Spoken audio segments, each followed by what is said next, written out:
Thank you, Max, for inviting me to share perspectives from Black families, Black parents, Black caring adults who are in charge of and who has authority over, and I'm using these words specifically and intentionally because that's what the government expects when Black students are placed in care. So all of us, families, parents, foster parents, caregivers of all types and stripes, we must advocate for Black children and their peers. We must advocate for students in special education environments within public school systems across continents. My friends, it's story time. Let us tell the stories. I'll not be using a PowerPoint today. And for those of you who are so inclined to read more, to understand more, you can access my dissertation online. Get Field Dissertation 2022, and it pops up. But today we only have about 30 minutes. So I'm going to give you the abridged version of my dissertation. Sit back, relax, listen, and then let's chat. For far too long, parents and families have been working towards change for Black and disabled students. For far too long, the top brass, the leaders of district school boards have been getting fat off the hog while education systems continue to fail some students decade after decade. Parental advocacy is integral to student success, and it is known that student success is said to be integral to school success. Some would argue that this advocacy is really a fight. Yes, advocacy is the fancy word for a fight. And this fight has been going on since the 1950s for some white parents who began to make noise and to fight against the education system institutionalization of disabled children. This fight continues to this very day. This fight can be described as a warrior dance. So we may not have institutionalization in the ways that we knew it back in 1950s, but we have institutionalization in terms of this special education class that is contained. The fight is tightly choreographed. It's prescriptive. The movements are prescriptive. This is family engagement for some of us. But the big question is, what do we do when all parties do not know the dance? We don't know the dance steps, and some of us are not expected to lead. We're expected to follow. But what happens when we don't even know that we're expected to follow and we should not lead? And we are therefore stepping on toes of the more powerful leaders within education spaces. What do we do when all parties are not equally equipped for this fight? Well, today, we'll highlight the challenges and successes of Black mothers as they engage with educators and advocate on behalf of their children who are enrolled in special education environments in public schools, specifically in the GTA in Ontario, Canada. The literature reveals that Black mothers' experiences are not that different. In fact, there are shared experiences with other mothers, other racialized mothers, other less affluent white mothers in jurisdictions across Canada and beyond our Canadian borders. So this session aims to encourage conversation about a reimagined system of education in which all parents and families, not just some, but all parents and families are considered as partners in education. So let's dream together. Let's reimagine what our education systems could be and should be. what do these systems mean to all students? What could these systems mean to all students and their families and their caring adults? And when I say caring adults, I mean those in the home and those at school. So first and foremost, let's talk about deferred dreams and decolonized minds. Many of us, educators as well as parents, have not yet been able to decolonize our way of thinking. So we are in traditional mode. We still believe that the educator is the expert, even though policies and laws claim nowadays that parents are partners. And even though we say that parents know their children, meaning the school's students, best. But another big question is this: how can parents and especially Black mothers be experts when they are less powerful? And in some cases, powerless. In some cases, they are less knowledgeable. And in some cases, they are ignorant of the education laws, policies, and related expectations that educators hold. Think about that. If parents are partners and experts, or if parents are thought to be partners and experts, why is it that in 2025 we are still talking about family engagement as a new phenomenon, or a phenomenon that has not yet been entrenched, or a phenomenon that some educators are still reluctant to embrace? Why is it that we're trying to convince schools and district school boards that it is critical for home and school to work together towards student success? And I mean the success of all students, not some, but all. All students who must feel as though they belong, so that they will attend school regularly. They will do the school work, the class work. They will do homework. They will feel successful. They will see themselves reaping positive returns on their investments of time and energy. What will it take for our leaders, our educators, and I mean teachers and administrators of all levels? What will it take for them to see parents and families as true partners? As I go on, you'll notice that I have more questions than answers. In my professional and personal lives, yes, I have many lives, as a scholar, as a researcher, as a mother, as a community advocate, as a communication specialist. Those are the hats I can remember now.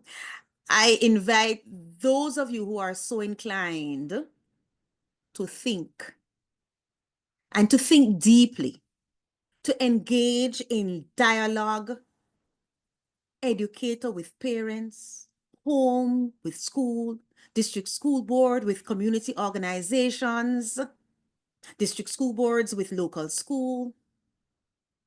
Let us all begin to talk with each other and among each other. Let us interact, not just act, but interact in the best interest of all students, not just some.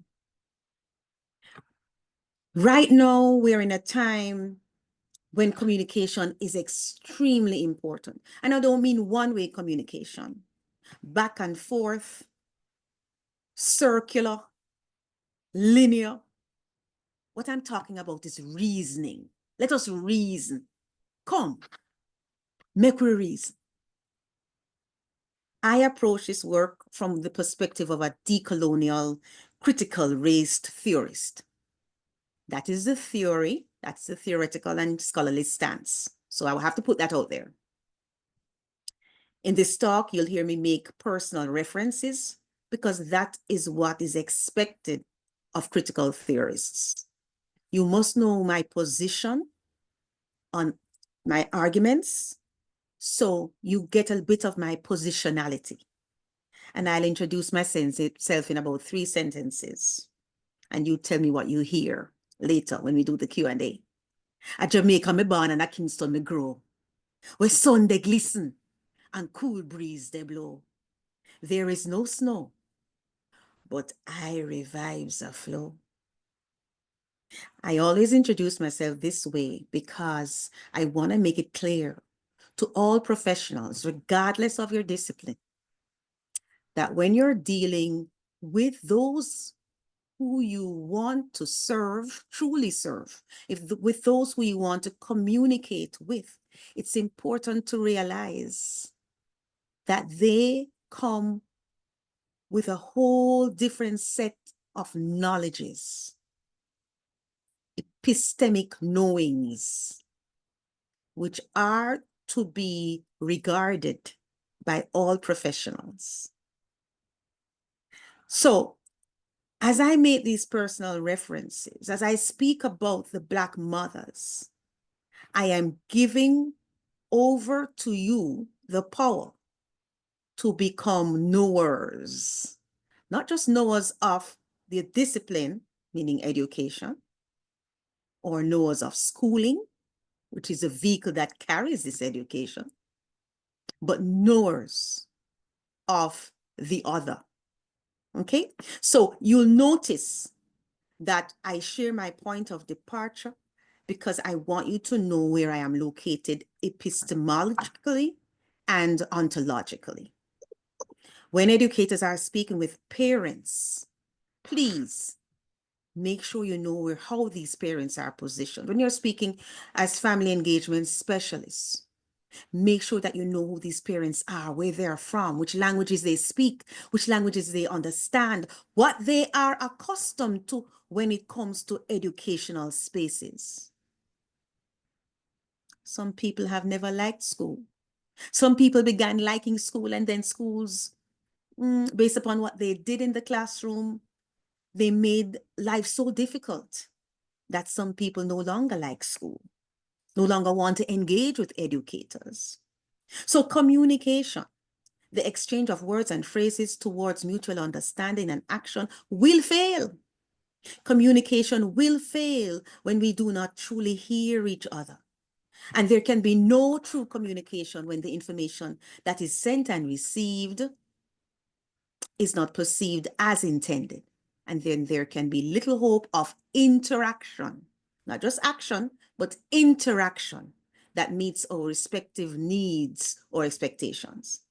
I hope you're with me so far, because I gave you a lot to think about in the last 3 minutes or so. But let me just summarize. I am a Black mother. I am a Black scholar. So I stand in the gap as a Black mother scholar. My ways of mothering must therefore foreground, must therefore prioritize the emotional safety of my two Black princes. Yes, they are princes. They're my two Black princes and their peers, regardless of race, background. My work as a scholar must disrupt systems of education that do not treat and regard Black and Indigenous children as a part of the school student population. Black mothers know our children are treated differently in schools. They are thought to be different. They think themselves to be different because they're treated differently. Perception is reality. They feel and are made to feel different from each other, different from their teachers, different from their administrators, different from their parents, yes, different from us, different from their siblings, different from their relatives, their extended families. Yes, Black disabled children who are placed with foster families feel different. They perceive themselves as different. But having said that, there are similarities and commonalities. These Black and disabled children belong, and they must be made to feel as though they belong. Pausing deliberately and intentionally so that you can think about, chew upon it a bit, chew upon the concepts of differences, commonalities, opportunities. And think about race. Let's think about race and racialization. To which race does the top brass, the leaders in education, belong? Typically, to which race? Ministry officials, whether they are elected or they're career bureaucrats, you know, politicians of all stripes, regardless of party. Who has held the position of Minister of Education in your respective jurisdiction? And the equivalent terminologies. I apologize if I don't have the terminologies correct. But the person who, the political official who is elected in Canada is the Minister of Education. I would imagine it's the same thing in the UK. Who writes policy? Who takes care of legislation pertaining to education? I'm talking about as well the leaders at district school boards. I'm talking about local school principal teams. I'm talking about the school council. Who are the parent leaders who have the loudest voices, who fundraise at local schools, who work closely and collaboratively and have the phone numbers of the principal team? To which race does this majority belong? Then I want you to consider who benefits from education. Who comprise the majority groups of students, top students in your classes, top students in your district school boards? Who are the groups that struggle at the bottom rung of the ladder, or a social ladder, in schools, in our society? Do these students who are struggling at the bottom belong to the same class and race and gender? Do they share the same identity categories of those teachers, administrators, leaders in our respective societies? And then I want you to consider why. Why is this? And why is it that after decades upon decades of reform, in some jurisdictions, the same racialized groups of students are underperforming? And they are quote unquote problems, or thought to be problems, in their schools. And why is it that for these students who are thought to be problems, the problems in the school continue to be the same? Teachers come and go. Some are promoted. Everyone gets paid. Maybe not so much as you'd like to get paid, but everybody gets paid. And for those who can, stick it out for 25 to 30 years in education, mostly I hear that you earn a pension, and a good pension too, comparatively. But students only have 5 years in high school and middle school combined. Students only have 5 years in high school and middle school combined. Some may have 6 to 7, depending on their disability and the rules in your area, in your respective areas. But whether they have 5 years or they have 7 or 8 years, some have checked out by the end of elementary school, and they barely make it into high school. And I don't mean physically. I mean, they have checked out mentally. They have checked out emotionally for their own good. Can teachers explain what is happening in their classrooms? Can administrators explain what is happening in schools? Can parents explain what is happening in students' homes to make school feel like hell on earth for some students? Yes, some look forward to going to school. But today we're talking about all students, not some. We're talking about the engagement of all families, all parents, not some. We're talking about the engagement of all teachers and administrators, engagement in this dialogue, not just some. As family engagement specialists, we must do the work, not just in schools, but in the homes. I want you to put up your hands. One hand can't clap. You need two. One finger can't snap. You need two. So let's work together. We must work together so that we can build trust. But I want to tell you that trust requires storytelling. And I don't mean just fiction.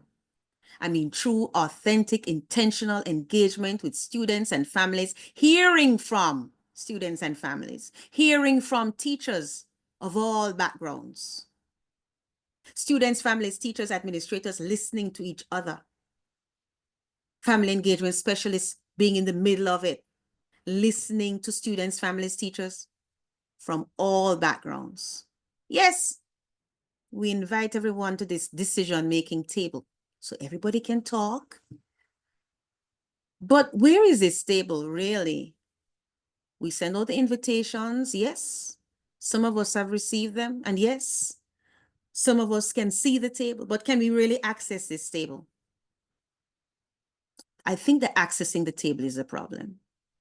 We pat ourselves on the back, and we say, yeah, let's check that box. We have invited them.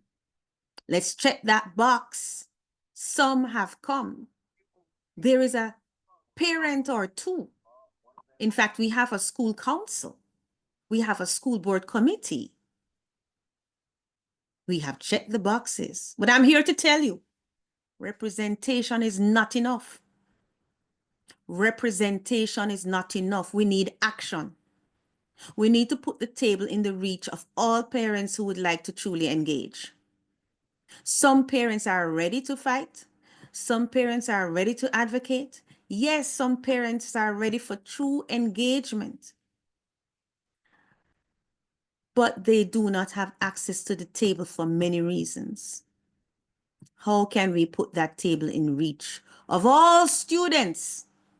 As by a certain time, students should begin to advocate for themselves as well. That's how we engage families. Who are the students who are willing and eager to walk with us as adults, to face the significant challenges in both home and school? How do we engage these parents? How do we engage these students? How do we engage teachers, educators who would love to do this, but who are afraid that their peers may not see this as important? In fact, some people may be fighting against their own colleagues who choose to engage with parents. So where are we now? I've said a lot, but we're laying the foundation for true engagement of families. So let us state a few widely held beliefs. First, as Max said at the top, and we all know, but that's why we're here, family engagement is foundational to student success. We know that. I personally don't distinguish between family engagement and family involvement. Those words, engagement and involvement, to me are one and the same. It's cyclical. You cannot be engaged if you don't get involved. And you cannot get involved if you don't choose to be engaged. There can be no involvement if one doesn't engage. That's what I believe, and I strongly believe this. I don't get caught up in the academic discourse. The difference is in meaning. Because at the end of the day, after academics have made their, money by research, by teaching, we still have groups of students whose families are not engaged and not involved. The second thing I'd like us to think about is a concept of the well-intentioned educator.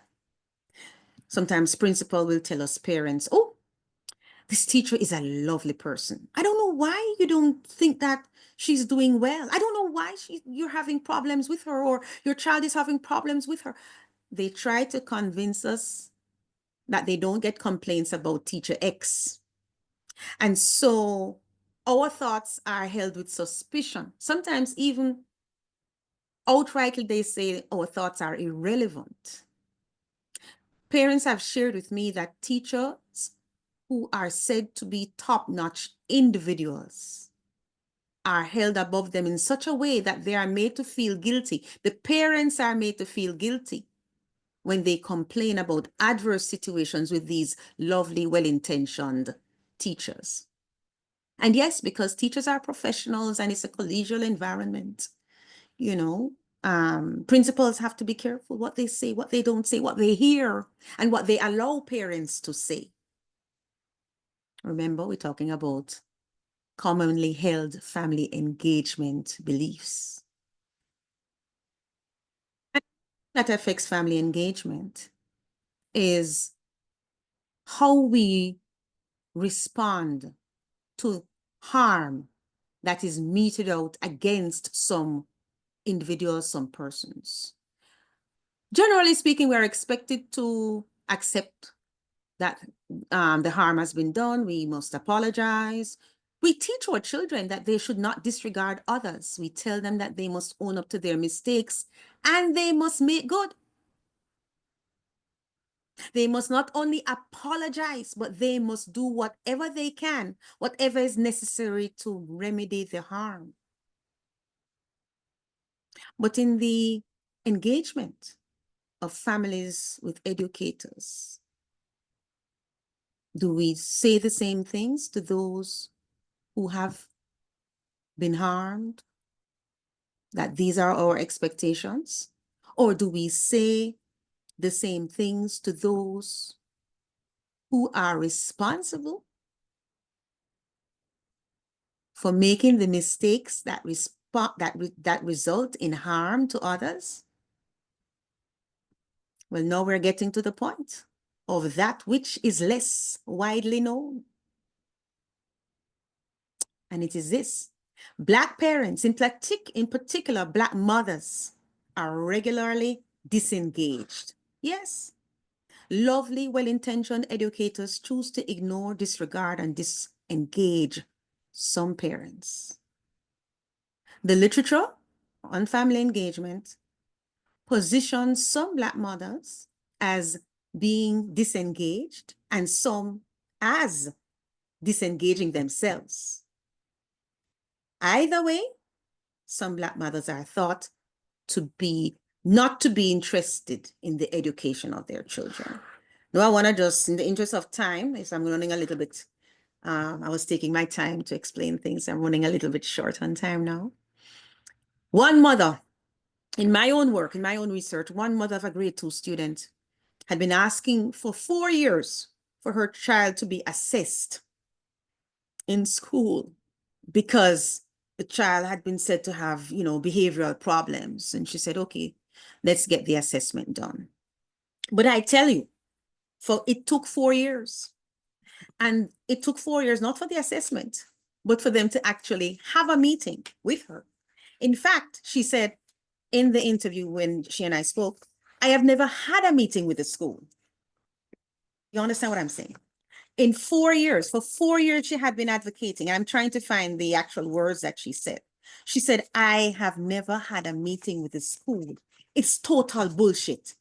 To my understanding, a parent cannot just request an IEP, even if she has documentation to back up this request from doctors. She says the principal or the teachers must themselves see a need. Even if they get documentary evidence from a health professional, the school will do nothing if they do not believe the child has a problem. That was Giselle. There are situations in which the school apparatus expect parents to behave or interact in prescriptive ways, meaning, You know, when you go to the doctor and you get a prescription, do this, do that, take this at a certain time. This is what you must eat. Before you take that, you must drink, you must do exercise, you must stretch, whatever. Prescriptions, prescribed ways of doing things. When parents do not attend to these prescriptive ways, they are said to be lacking interest in their children and in their children's education and in their children's health. Yes, because we're talking about the special education environments that are built upon medical and clinical principles and knowledges. And yet still, two mothers who have been asking for teachers to update them on their children's progress also have the same feeling. They said, one of them said, many times there is an assignment. I don't know the details of the assignment. I don't know how the children in the class are being taught. And so I don't know how to help my son. Another mother said, if he's doing a test, I didn't know it was coming. Mothers have decided to disengage from school in some instances. Yes, they must. The energy it takes to force a reluctant teacher to respond, to work with you, is just too much. So consider this, with a provincial standardized test looming within the last 2 months of the school year, one mother, Mariska, finally hears from the teacher. And what does the teacher say? Her son needs remedial help in math. Of course, Mariska declared, I don't intend to speak with this teacher. She was so frustrated. She said, imagine, I have been talking to this teacher since September, and it is in May that she decided to respond to Mariska. So Mariska says, this is because my frustration is because I don't know how to deal with it at this point. The fact that this teacher waited so long to tell me, 2 weeks before provincial test, she'd tell me that my kid needs help.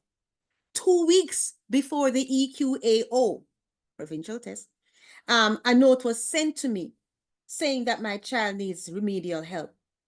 Throughout the entire school year, there was never, ever that issue. It never came up. Nothing. And she repeats it again. 2 weeks before the EQAO, I get a note. She says, I was hopping mad. Some Black mothers who themselves belong to regulated professions in Ontario believe that some principal teams are, well, how should I put it? They're unprofessional. Some have found that educators somehow find themselves in cliques, in groups. And when they do this, the collegial respect seems to trump the need to treat students well. And so in my study, both Rita and Giselle found that teachers and principals often misrepresented the truth. Yes. Fabricated the truth in order to maintain the collegial relationships among educators. Now, what do you as a parent do? What are we supposed to do when educators begin to throw shade against already vulnerable children? In the interest of time, I'll wrap up a bit and we can talk afterwards. The wonderful thing about reimagining is that our imaginations can be iterative. There's no limit to the many ways we can reimagine school systems. Our imaginations aren't linear, and surely they are not to be prescribed. Our methods and our methodology can vary, and they should vary widely.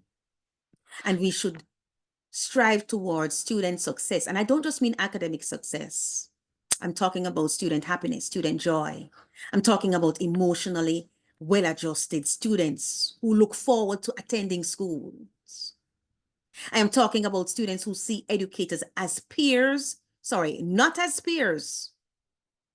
Students who see educators not as peers, but see their teachers as coaches, see their teachers as counselors, see their teachers as caring adults. When I say teachers, I mean educators, I mean administrators as well.